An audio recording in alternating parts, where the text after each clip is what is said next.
and welcome back to another history book review video. Now, a couple of things to get started with. First thing that you can see very clearly, I'm in a different place. We have rearranged our living room, and as you can probably still tell, my old setup is still there, it's just moved. But now I can use natural light, which is all good, so hopefully the lighting's good for you.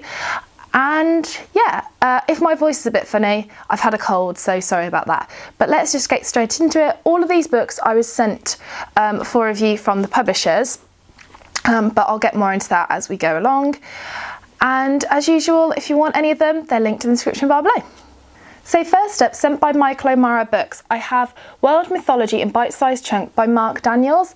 Do you remember a little while ago I read a book which was on women in the ancient world? Women in war, actually, to be precise. And I said I enjoyed it, but I didn't get as much out of it as I should have done because I didn't know too much about Greek and Roman mythology, and I needed to go back and to go over my knowledge of that. That's why I wanted this book. So Michael O'Mara Books kindly sent me a copy of this, and this was just what I needed. If you, like me, want to brush up on your mythology, this is world mythology, so it has Greek and Roman that I wanted, but it also has ancient Egyptian, it has Australian. It's really interesting, goes all around the world. There's also lots of pictures in here as well. It's just fantastic. Completely so easy to read. I read it in like 2 sittings, that was it. And now I want to learn more about Greek, Roman and Egyptian mythology in particular. So if you have any recommendations for me, please leave them in the comment section, because I don't really know where to go from now. But I just found those areas of mythology absolutely fascinating. And as I said, if you're like me and you need to brush up on your mythology, or you didn't really learn it too much at school, this is a great one to go to. Now, the next book is a bit of a blast from the past. I was sent this a good old while ago from the History Press. It is The Ration Book Diet by Mike Brown, Carol House and CJ Jackson. Now, my plan for this book was quite simple. I wanted to do some recipe videos and to do, like, you know how I do my vintage baking? I haven't done one of them in a while, need to get on that. You know how I do those videos? I wanted to do like a vintage cooking one. However, it went wrong for whatever reason. I tried several times and they just weren't working out for me. So I thought, you know what? It's coming up to Christmas. I think this is a great Christmas present, so I'm just going to put in a normal review. This book is what it says on the tin. It's Ration Book Diet, but it's kind of done in a different way. This is kind of part cookery book, part non-fiction.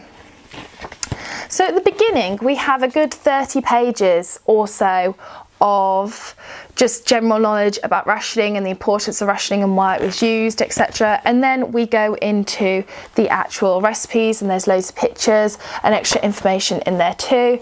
There's loads of things, as you can see on the top, that I was really interested in making, some of which I did try to make, and for whatever reason, cameras or just my cooking ability went a bit pear-shaped. However, if you think there's someone in your life that would like this for Christmas, maybe they're interested in rationing, maybe they're interested in cookery, interested in history and cookery, this will be a perfect present for someone.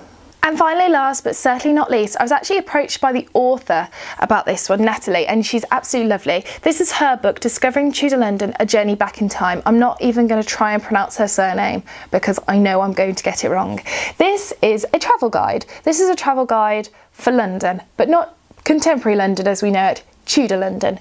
So this is perfect for any of those planning a trip to London or who just generally love the Tudor period like me.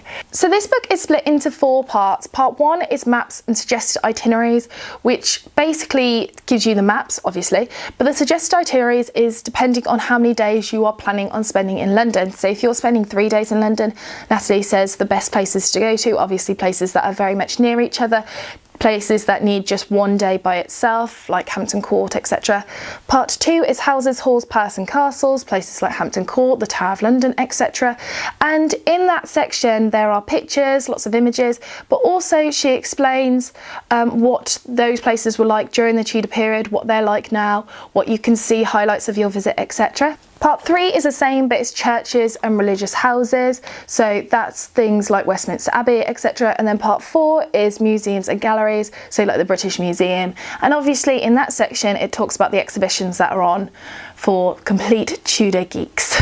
So this book is perfect for anyone who's planning a trip to London, trip to England perhaps, or if you're just a Tudor geek and you want to look at some beautiful places in which you could add to your wish list to go to, this is a great book for you. So those are my history book reviews. I hope you enjoyed this. As I said, all of these books will be linked in the description bar below. Just click on the link, it'll take you straight to the book depository. Please let me know in the comment section if any of these books have taken your fancy and if you're going to add any to your wish list.